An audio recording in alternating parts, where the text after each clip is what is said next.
Eto na! So long, suckers! Eto na, kasama natin ang godfather ng Flip Top. Palakpakan naman natin si Enigma! Ha! Woo!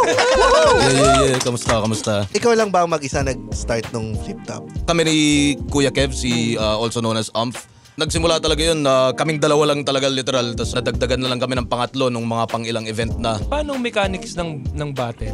Like, yung rules? Wala naman siyang rules talaga. Wala rin kaming mismong breakdown ng criteria eh. Para sa akin is ipakita mo kung gaano ka mas magaling na MC. Yung mga ibang tao akala nila is gaano ka kagaling mambastos lang or magmura. Manlait. Manlait. Pero overall talaga is paano ka mas magaling na MC. So minsan, yung style ng iba is nambabastos. Yung iba nagpapatawa. Yung iba nanlalait. Yung iba purong lyrical lang o purong creative lang. Kahit gaano ka kagaling, syempre may hangganan lang din yun na on the spot. Tapos kutob ko marami na rin nakakalusot sa freestyle era na magaling lang silang sumakay sa beat pero wala talaga silang sinasabi. Ilang rounds? Ang standard talaga is 3 rounds, 2 minutes pero marami na rin lumalampas talaga ng sobra-sobra. Ilang bars yung 2 minutes? Ang 2 minutes is kadalasan 32 bars.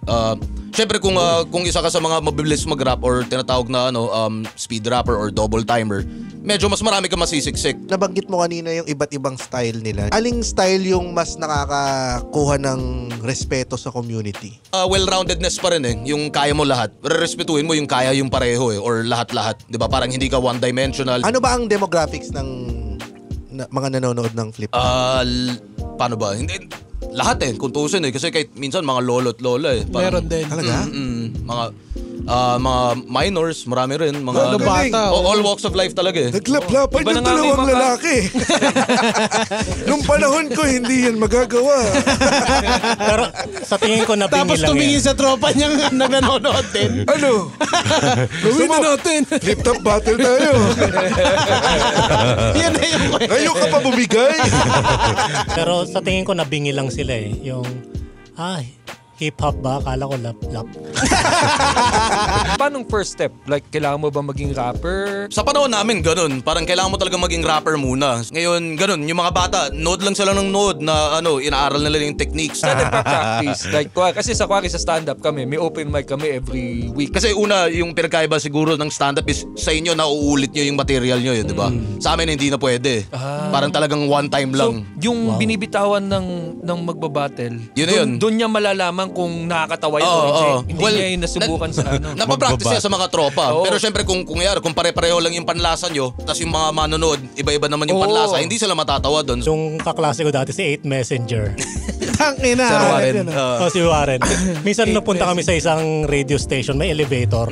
Nagra-rap siya kahit saan Minsan may kasabay kaming 3 karpentero sa elevator. Nag-rap siya bigla. Yung isang karpentero sumingit. Wow, pare, ang sarap magtulak. Hindi ko makakalimutan yun. Tapos si 8 Messenger tumingin. What you saying?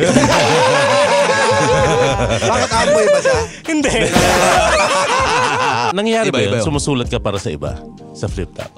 Sa hip-hop ang tawag doon is ghostwriting Parang kay Diba? Carlos Agassi, iba yung sumulat nun, mukhang tanga pa rin. Ano naman ang opinion mo kay Carlos Agassi? So overall, hip-hop in general, frowned upon siya kasi pinapahalagaan din talaga doon yung yung originality So paano yung, halimbawa sa senaryo, si GB madalas mapulutan ng jokes na inaalpasan sa rap battle So frowned upon yung ganong mga scenarios. Paano kapag mag-ghostwriting? Hindi. Hindi, ninakawan. kasi may Ninakawan isang- sila ng material May isang battle na pinorward sa amin ng mga listeners namin. Oo. Na Parang kinuha yung joke niya about sa... Anong joke yun? hindi, sa Cobra. Yung sa Cobra. Yung energy drink. Hindi, iba pa yata yun. Iba Hindi, pa? iba Meron pa pa. yun. Hindi yun, meron pa. Ginamit din yun, yung Cobra. Sa Flip Top din.